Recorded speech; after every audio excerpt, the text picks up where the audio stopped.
Bismillahirrahmanirrahim.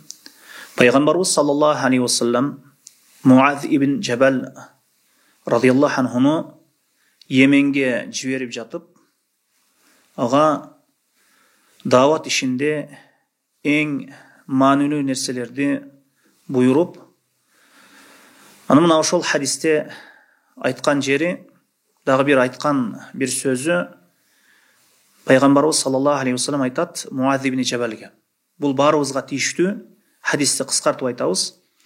Ваттақи даъватал мазлум фаиннаха лайса байнаху байналлахи хижабун дейді. Мазлум, зұлым чеккен адамдың дуасынан қорққын. Әлбетте, анын дуасы менен мындайша айтканда, аны менен Аллахтың ортосында ешбір дуасын тосып қойып отырған ешбір хижаб, ешбір тосмо, бір парда жоқ дейді. Аллах Таала мына ушундай жардамсыз қалған пендесин дайыма қорғойды. Албетте Аллах Таала адилеттүү зат. Адамдардың арасында зұлымдың түрлері көп. Адамдардың кейбірі бір-біріне зұлым қылып жашайды. Мына ушул зұлым чеккен, зұлым көрген адамға біреу жамандық қыла тұрған болса, анын укугун буза тұрған болса, егер ал дуа қыла тұрған болса, Аллах Таала анын дуасын ешбір тосқолдықсыз, тосықсыз, мындайша айтканда ешбір пардасыз қабыл алады екен. Біз мындан қорқышуымыз керек. Өзара адамдар бири-бирине өзара мамиле қылған кезде етият мамиле жасап, біреуге зұлым қылып қойбоо етиятын алып, ар бирибиз мына ушул жашоодо жашообуз керек.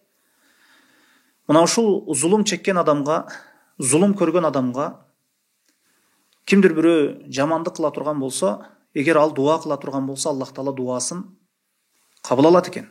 Кала берсе, риваяттарда келет, капыр дагы, бир зұлым чеккен капыр дагы өтө кыйналып, ушундай машакат чегип турган зұлым чеккен капыр дагы егер бирөө ага жамандык кыла турган болсо, егер ал дуа кыла турган болсо, аны дагы Аллах Таала дуасын кабыл алат экен.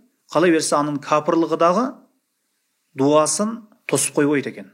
Өзү негизи капырлык бул дуаны тосо турган нерсе. Мына ушул учурда зұлым чеккен адамдын дуасын капырлык дагы тоспойт экен да. Мына ошондуктан адамдардын өзара бири-бирине болгон мамиледе биз бирөөнүн акысынан коркуубуз керек экен. Мына азыр кейбір жерлерде кейбір адамдар байлығына таянып, же танышына таянып, же кызматына таянып, үйүндө бирөөлөрдү иштетип, үйүнүн крышасын жаптырып, тамын жаптырып, же үйүндө иштетип, үй салдырып, анан акырында акчасын берүүгө келгенде бербей коет. Бул дагы зулум болуп эсептелинет. Бирөөнүн акысын бербей коюу бул дагы зулум болуп саналат. Эгер ошол тамын салган, крышасын жапкан адам кыйналып турган болсо, машакат чегип турган болсо, анын акчасын бербей койсо, анын акысын бербей койсо, эгер ал Аллахка дуа кыла турган болсо, кандай дуа кылбасын, Аллах Таала анын дуасын кабыл алат. Аллах өзү сактасын. Пайгамбарыбыз саллаллаху алейхи ва саллям үч нерседе шашылгыла деген. Кыз бала бойго жетсе, тезирээк аны ылайыктуу жер келсе, аны күйөөгө чыгаргыла деген. Экинчиси, өлгөн өлүктү бирөө аламдан өткөн болсо, аны тезирээк ошол даярдыгын көрүп көмгүлө деген. Үчүнчүсү, бирөөнү иштетип, анын пешенесинен тери кургай электе акысын берип калгыла деген. Пешенесинен тери кургай электе акысын бергиле дейт. Мына ошондуктан Пайгамбарыбыз саллаллаху алейхи ва саллям айткан нерселерде жакшылык бар. Пайгамбарыбыз саллаллаху алейхи ва саллям айткан, буйрган нерселерди жасасак, биз үчүн жакшылык. Ал эми ал киши кайтарган нерселерден кайтсак, тыйылсак, бул биз үчүн жакшылык. Мына ушул хадистерге амал кылып жашайлы. Аллаху а'лам bis-саваб.